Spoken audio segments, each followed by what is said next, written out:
11 million. They had $1 million in gain, and I'm exaggerating here, Marlene, but they had $1 million in gain from the 10 to the 11, but they don't go back to what the parents' basis was. I was talking to a Coldwell Banker agent that had a client that owned a farm in the Midwest, and she said, I'm trying to talk them into, they were just going to sell and pay their tax. Well, the farmland is investment property. They could do a 1031 exchange on that. And she said, do a 1031 exchange, buy an apartment building that's going to generate income for yourself. And then when you die, the children inherit the apartment building, they get a stepped-up basis versus you just selling everything and paying your tax.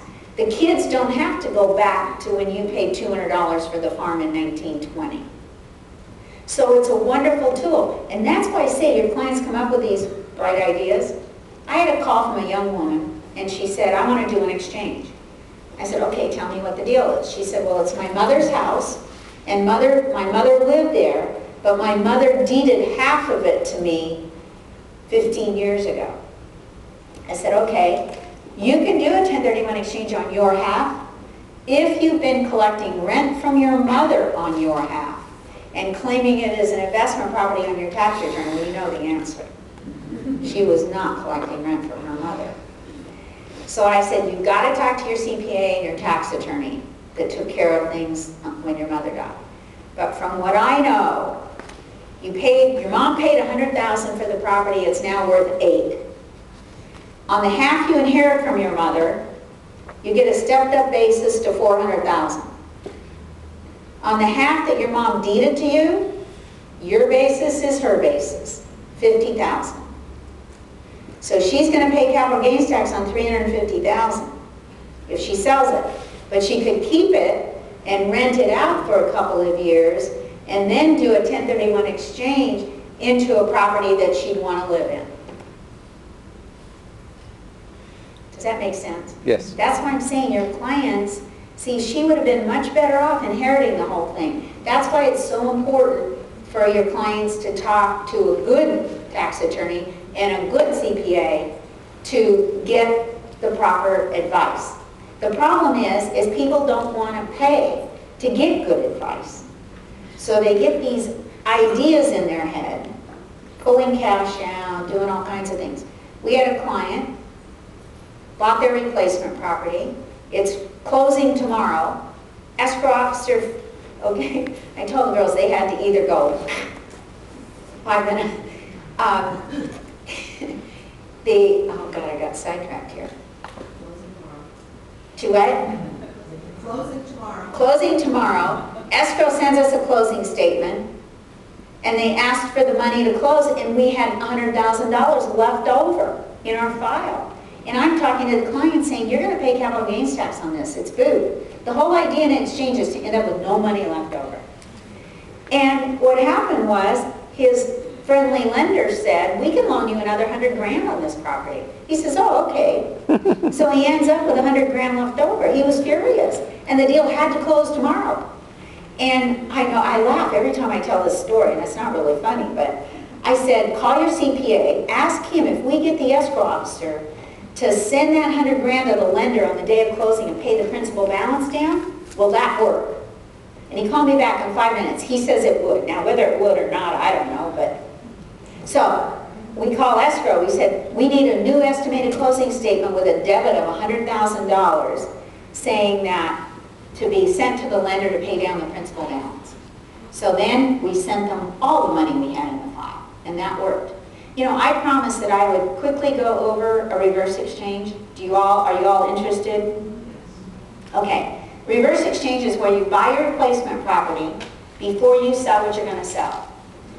The fees are around $7,000 because the company has to form a LLC to acquire title, and the lender has to understand that that LLC is going to sign the loan documents.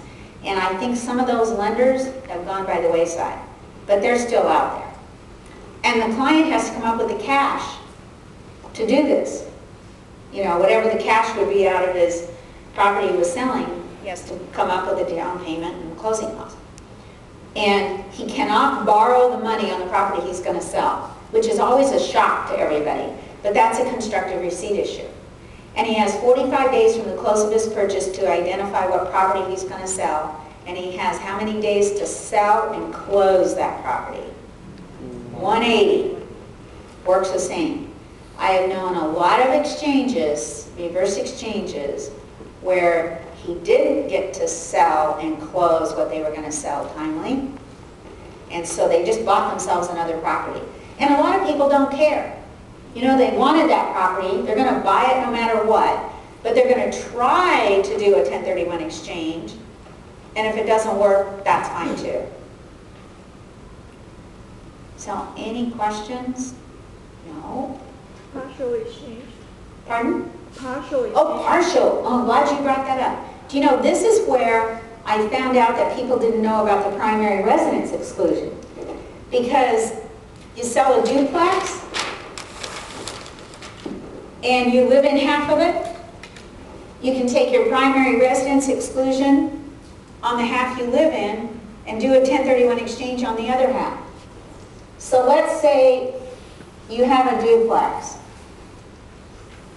When I do these seminars back east, you know, their duplexes go up. Ours usually go out. This is the primary, and this is the rental. And I'm going to use my paid $200, selling it for $8. $400,000 each side, because we're assuming that they're cookie cutter units. Because if they're not, value has to be established. So I had a call from a listing agent saying, oh my God, my seller just decided he wanted to do an exchange and this has to close in 3 days. What do I do? See, she made the mistake of not addressing it with him when she listed the property. Because one of the units was a rental. I said, you've got to establish value on the rental. And if I were you, I'd call the lender that may belong to the buyer and say, what did the lender say was the value of the rental portion? And I said, and then you've got to call your client, to call a CPA to verify that he agrees with that. And she called me back in 5 minutes. She said it was like 45%. Great.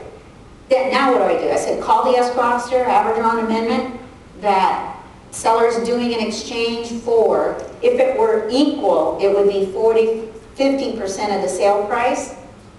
So, X amount of dollars. In this case, we're saying they're cookie cutter. So if you drew this contract and your seller is taking their primary residence exclusion here, you would then say seller is doing an exchange for 50% of the sale price. And that's it. That's all you have to do. Or some people, if in the home they live in, they're renting a part of their primary residence out, they can do a 1031 exchange on that portion. Let's say they're using a third of it as an office and they've been writing it, claiming it on their tax return that way. Then they could say seller is doing a 1031 exchange for 1/3 of the sale price.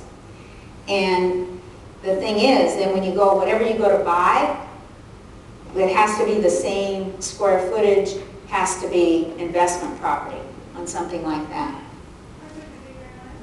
Pardon?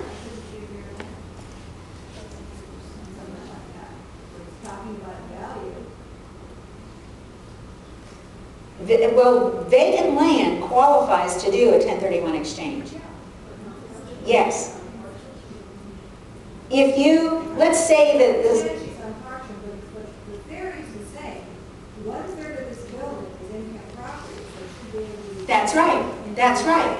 See, and so if somebody owns vacant land... I understand, Why can't you exchange to vacant land? Oh, you can exchange to vacant land. But some of the issue there is value.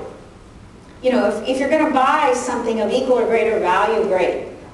Or you can buy down, but you're going to pay some capital gains tax. But you know the big mistake that some people make? Say somebody owns the house they live in, and there's avocado grove next to it.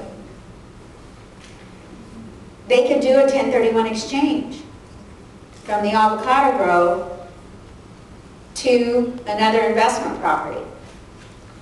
And then, you know, there's personal property and none. I think the minute the avocados are off the tree, they become personal property. So there's